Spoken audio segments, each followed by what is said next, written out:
Nobody in that glass tower believed a janitor's daughter could save a billionaire's empire, until one unanswered phone call from China rang into the wrong office and changed everything forever. Because sometimes destiny doesn't wear a suit, it answers the phone when powerful men are too busy to listen. Before we begin, if you love real life, inspired stories about hidden talent, unexpected heroes, and moments that change lives forever, make sure you hit the like button, subscribe to the channel, and turn on notifications, because stories like this remind us that greatness can come from anywhere. Now let me tell you how it all began. The phone rang at 6:17 in the morning, cutting through the quiet of a small, worn-down apartment above an old laundromat on the south side of Chicago, where 16-year-old Maya Robinson was sitting at a shaky kitchen table doing homework before school. The sound startled her, not because it was loud, but because nobody ever called that phone, especially not at that hour, and certainly not from a number flashing with an international code that read China. For a moment, Maya just stared at the screen, wondering if it was a mistake, a scam, or something she wasn't supposed to touch, but something deep inside her told her to answer, because her father had always said opportunities don't knock twice, sometimes they just ring once and disappear. When she picked up, a tense male voice spoke rapidly in Mandarin, frustrated and sharp, demanding answers about a contract that had gone silent, about respect that felt broken, about a deal that was hours away from being destroyed. Maya's heart raced, because she instantly realized this wasn't meant for her. It was meant for Blackwell Global, one of the biggest logistics companies in the country, the same company where her father, James Robinson, worked every night as a janitor, cleaning offices that looked nothing like the life they lived. What no one knew was that a recent system update had accidentally rerouted an executive contact line to an old janitorial extension, and that single mistake had sent a billion-dollar decision into the hands of a teenage girl no one saw. Maya hesitated for just a second, then calmly responded in fluent Mandarin, apologizing for the delay and asking the caller to explain the issue, and on the other end of the line, the anger stopped instantly, replaced by stunned silence, followed by relief. The caller introduced himself as a senior director from Shenzhou Logistics, Blackwell Global's most powerful overseas partner, and explained that a clause in the new contract sounded disrespectful in Chinese business culture, implying mistrust and control, and because no one from Blackwell had responded to repeated messages, the partners believed the company no longer valued the relationship. As Maya listened, she remembered long nights sitting beside her father in public libraries, watching him clean during the day and study at night, pushing her to learn languages because he believed words could open doors that money never would. Maya didn't interrupt, didn't argue, didn't defend. She translated meaning, not just language, explaining that the wording was likely a legal error, not an insult, and she apologized in a way that preserved dignity on both sides, something teams of lawyers had failed to do. The conversation lasted nearly 40 minutes, and by the end, the tension was gone, replaced with cautious trust, and before hanging up, the director said something that made Maya's breath catch. He requested that she personally attend the emergency video meeting scheduled later that morning, saying her understanding had restored confidence in the deal. When the call ended, Maya sat frozen, realizing she might have just saved something worth more money than she could even imagine. A short time later, her father walked in, shoulders slumped, hands rough from cleaning floors that reflected wealth he never touched, and when Maya told him what had happened, he slowly lowered himself into a chair, tears filling his eyes, because the world that ignored him had finally heard his daughter. Meanwhile, across the city, Billionaire CEO Richard Blackwell was pacing inside his glass-walled boardroom as executives argued and consultants panicked, reporting that the China deal was collapsing and could cost the company hundreds of millions, when a nervous assistant interrupted with shocking news. The Chinese partners were no longer angry, they were calm, and they specifically requested to speak again with the young woman who answered the phone. When Richard demanded to know who that was, silence filled the room as IT traced the call and uncovered the truth, each second heavier than the last, that the person who saved the biggest deal of his career wasn't a senior executive, wasn't a consultant, wasn't even an employee, but the black janitor's daughter who had answered a call no one else bothered to pick up. And as the sun rose over Chicago, lighting up the same tower James cleaned every night, no one inside realized that power had just shifted, not because of money or titles, but because a girl who was never meant to be heard finally spoke, and the world listened. By the time the emergency video meeting was scheduled to begin, Maya's hands were shaking, not from fear alone but from the weight of something she had never carried before, responsibility. She had borrowed a simple blouse from a neighbor and tied her hair back neatly, trying to look older than 16, while her father stood behind her in silence, torn between pride and worry, because the same world that had ignored him for decades was suddenly staring straight at his daughter. When the laptop screen flickered to life, Maya found herself looking at faces she had only seen on magazine covers and business channels, senior executives from Blackwell Global sitting in a polished conference room, and across from them, the serious, unreadable expressions of the Shenzhou logistics leadership in China. At the center of the American screen sat Richard Blackwell himself, a billionaire CEO known for his sharp instincts and colder reputation, his jaw tight as he prepared for what he assumed would be a humiliating negotiation. The moment the meeting started, confusion filled the room as Richard asked where the interpreter was, expecting a consultant or legal expert, and when Maya softly introduced herself, explaining that she was the one who had spoken earlier, several executives exchanged uncomfortable glances, already realizing how badly they had underestimated the situation.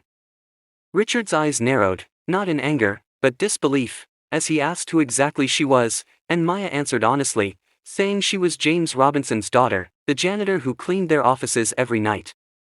The silence that followed was heavy, almost embarrassing, but before anyone could react, the Chinese director spoke warmly in Mandarin, praising Maya's respect, clarity, and cultural understanding, saying plainly that without her, the deal would already be dead. That single statement shifted the entire balance of the meeting. As discussions resumed, Maya translated not just words but intent, softening harsh phrases, clarifying misunderstandings, and ensuring neither side lost face, something international business demanded but rarely achieved. She explained how a single sentence in the contract suggested distrust in Chinese culture, and how silence had amplified that insult, and as she spoke, Richard realized that his own highly paid advisors had missed something a teenage girl understood instinctively: people wanted to be respected before they wanted to be paid. By the end of the meeting, the deal wasn't just saved, it was strengthened, with Shenzhou Logistics agreeing to extend the partnership and even improve the terms, trusting the company again because someone had finally listened. When the screens went dark, the boardroom remained silent until Richard slowly stood, asking for Maya and her father to come to headquarters immediately. James had never been invited upstairs before, he had only known the building after hours, when the lights were dim and voices were gone, and as they entered through the front doors in daylight, employees stared, not knowing why a janitor and his daughter were walking past security with executive escorts. Inside the top-floor office, Richard looked at James and apologized, not the kind written by lawyers, but a simple acknowledgement of years of invisibility, and then turned to Maya, offering her an internship, a scholarship, and a future at the company, all in one breath. Maya thanked him politely, but surprised everyone by saying she didn't want charity, she wanted opportunity, the same kind given to others without being asked. That honesty struck Richard harder than any negotiation ever had, forcing him to confront a truth he had avoided: talent existed everywhere, but his system only rewarded those already inside. Over the following days, word spread through the company about what had happened, not as gossip but as a quiet reckoning, and employees who had never looked twice at the cleaning staff began to see them differently. James continued his job, but something had changed in the way people greeted him, and Maya began attending meetings, not as a symbol, but as a voice that mattered, challenging executives when they dismissed cultural nuance or human impact. Richard, once focused only on numbers, started asking different questions, realizing that the biggest risk to his company hadn't been China, it had been arrogance. As weeks passed, Blackwell Global launched a new internal program to identify overlooked talent within families of employees, scholarships, language training, and mentorships born from one mistake that became a lesson. Maya's life transformed quietly, not overnight, but steadily, as she balanced school with corporate exposure, never forgetting where she came from or why her voice mattered. And late one night, as James finished cleaning the same boardroom where his daughter had once sat on a screen surrounded by power, he paused, looking at his reflection in the glass, finally understanding that dignity didn't come from titles or money, but from raising someone who could change the world simply by answering a phone call when no one else would. As the weeks turned into months, Maya's presence inside Blackwell Global began to reshape more than just meetings and contracts. It quietly changed the culture of a company that had long measured worth by job titles and corner offices. She attended classes during the day and sat in on strategy discussions after school, listening more than she spoke at first, but when she did speak, people leaned in, because her words carried a kind of clarity that cut through ego and noise. Executives who once dismissed cultural details as minor now paused before sending emails overseas, often asking Maya for insight, not because she was young or symbolic, but because she had proven that understanding people could protect millions better than any spreadsheet. Meanwhile, the story of the call spread beyond the company walls, reaching industry circles and business media, though many reports left out her name, referring to her only as a junior interpreter, unable or unwilling to accept that the voice that saved the deal belonged to a black janitor's daughter.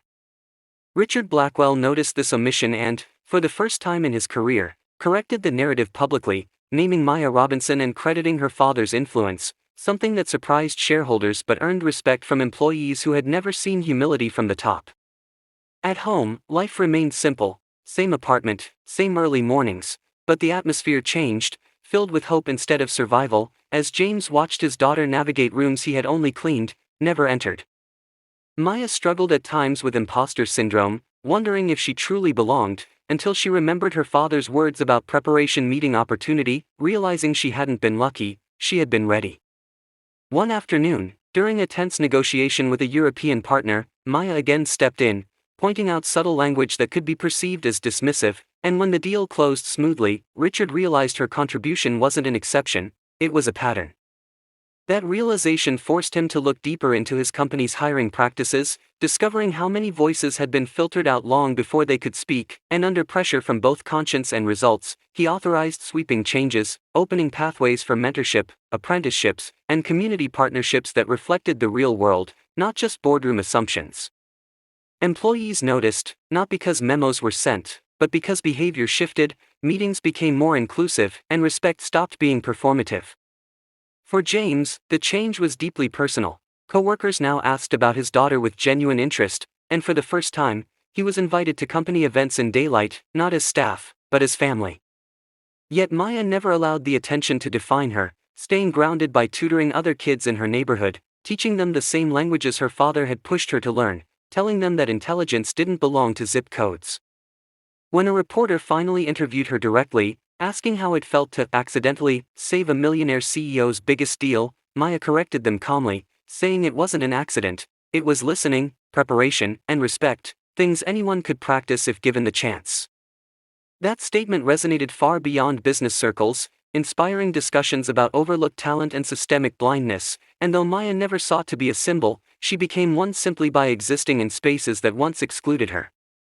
Richard, watching this unfold, realized the deal with China hadn't just saved his company's revenue, it had saved its future, because growth without humanity was fragile. Late one evening, he walked past the janitorial staff working quietly and stopped, introducing himself to people he had never acknowledged before, understanding that leadership wasn't about being seen, it was about seeing others. As graduation approached, Maya received scholarship offers from top universities, but she chose a path that blended education with real-world impact, determined to build bridges where others built walls. And on the anniversary of the call, James and Maya sat together in the same kitchen where it had all begun, reflecting on how one moment of courage had rippled outward, touching lives they would never meet, proving that power doesn't always announce itself, it sometimes speaks softly, in a voice the world almost ignores, until it can no longer afford to. The closer Maya came to adulthood, the more clearly she understood that what had happened to her was bigger than a saved deal or a changed company, it was a responsibility. Invitations began arriving from conferences, schools, and organizations asking her to speak about leadership, diversity, and opportunity, but Maya chose her words carefully, never presenting herself as a miracle, always reminding people that miracles only happen when systems stop blocking talent. At Blackwell Global, the changes continued quietly but steadily, as internal promotion programs expanded and executives were required to spend time understanding departments they had previously overlooked, including night shifts where James and his co-workers worked. For Richard Blackwell, this was uncomfortable at first, but transformative, as he watched employees who had never spoken in meetings begin to share ideas that improved efficiency, morale, and trust. One night, while walking through the building after hours, Richard saw James mopping the same hallway he had walked past for years without notice, and instead of moving on, he stopped and talked, learning about James's sacrifices, his late wife, and the dream he carried for his daughter, realizing that wealth had insulated him from stories that mattered. Meanwhile, Maya faced her own challenges, navigating skepticism from peers who assumed she was only there because of publicity, and pressure from adults who expected perfection. But she met each moment with humility and preparation, letting consistency speak louder than defense. During a critical follow-up negotiation with Shenzhou Logistics, when tensions rose again over supply chain delays, Maya stepped in not as a translator, but as a strategist, proposing a solution that balanced cultural expectations and operational reality, earning nods from executives on both sides. And in that moment, no one saw her as a janitor's daughter, they saw her as a leader. Outside the company, her tutoring program grew, supported quietly by Blackwell Global funding but run independently by Maya and community volunteers, creating a safe space where kids learned languages, confidence, and the belief that their voices mattered. James often watched from the back of the room, pride mixed with disbelief, knowing his late wife would have been overwhelmed by what their daughter had become. As college acceptance letters arrived, Maya chose a university close enough to stay connected to home, rejecting offers that treated her story like a marketing opportunity, because she understood that real change happened slowly, not in headlines. Richard, observing her decisions, learned a lesson no business school had taught him, that values were only meaningful when they cost something. On the night before Maya left for college, Blackwell Global hosted a small, private gathering, not a celebration of a deal, but of a turning point, where Richard spoke openly about the mistake that rerouted a call and the humility that followed, acknowledging that his biggest deal had been saved not by strategy, but by listening. He announced a permanent scholarship in Maya's mother's name, dedicated to children of service workers, ensuring that opportunity would no longer depend on accidents. When Maya took the stage briefly, she didn't talk about success, she talked about preparation, respect, and the courage to speak when the world expects silence. And as applause filled the room, James stood quietly at the back, realizing that the floors he cleaned had led his daughter to a platform where her voice echoed far beyond the walls he once worked behind. The first week of college felt strange for Maya, not because she wasn't prepared, but because suddenly the world was bigger than she had ever imagined, filled with people who assumed they had all the answers, while she knew that real answers often came from listening. She walked across campus carrying her laptop and textbooks, remembering the phone call that had changed her life, and she realized that the same courage it had taken to answer an unexpected ring in a small apartment in Chicago would be required every day, in classrooms, discussions, and social spaces where she had to assert her presence without arrogance. Despite the challenges, Maya remained grounded by her father's lessons, dignity, preparation, and humility. Every day, she spent a few hours tutoring kids back home online, teaching them Mandarin and English, showing them that language was more than communication, it was opportunity. Meanwhile, back at Blackwell Global, the culture she had helped shift continued to evolve. Executives who had once ignored janitorial staff now routinely sought input from every corner of the company, and Richard Blackwell began mentoring young employees personally, inspired by the realization that talent existed everywhere, waiting only for a chance to be heard. James still worked the night shifts, mopping and scrubbing floors, but he now walked through hallways with his head held high, waving to colleagues who once ignored him, and he often paused near the elevator, watching employees smile and respect his daughter's legacy. One afternoon, Maya received a message from Richard himself, thanking her not just for saving the company's biggest deal, but for transforming its soul, a message that made her reflect on how one small action, a single phone call, could ripple outward in ways she could never have imagined. Over the years, Maya's story spread beyond business circles, inspiring articles, podcasts, and social media discussions about overlooked talent, the power of preparation, and the importance of listening. Yet, she never let fame change her. She continued tutoring, volunteering, and mentoring, quietly shaping lives in a way that money could not measure. On the 10-year anniversary of the call, she returned to Blackwell Global with her father to inaugurate a program for young people from service worker families, providing scholarships, mentorship, and opportunities that had once seemed impossible.